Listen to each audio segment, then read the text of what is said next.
On a quiet Long Island street stands a house that wears its silence like a warning. For decades, people have slowed their cars in front of it, staring at the windows as if something might stare back.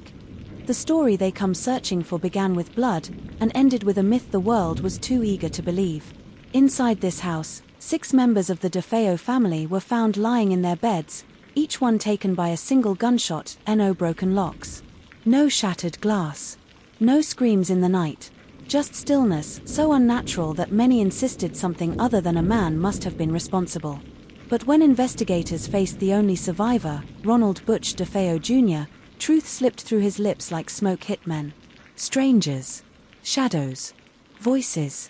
His explanations twisted and fractured until finally, there was nothing left but the cold, human confession that he acted alone. Yet the silence of that night, the eerie perfection of 6 quiet deaths, clung to the house, and silence, when paired with tragedy, becomes fertile ground for darker imaginations. 13 months later, another family walked through the front door, George and Kathy Lutz, believing they had found their dream home at a price too good to question, but the shadow of the past was heavy, and the walls felt colder than they should.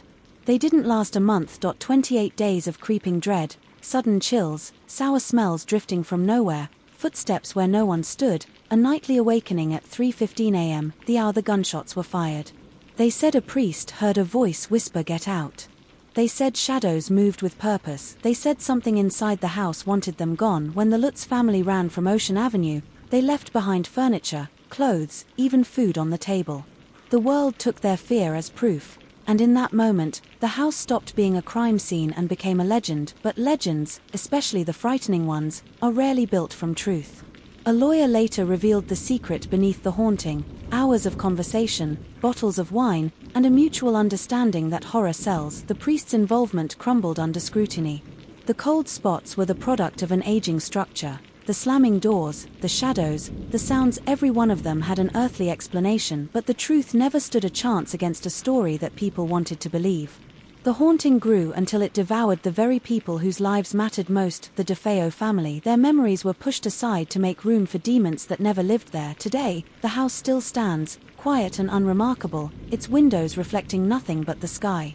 Families have lived inside those walls with no whispers, no shadows, no dread, only peace, something the legend never mentions. The true horror was never a haunting. It was a tragedy turned into entertainment, grief buried beneath fiction, a family's suffering reshaped into a monster that never existed. And the darkest part of all is this: people still come searching for ghosts, while the real horror lies silent, human, and forgotten just beneath the floorboards of the story.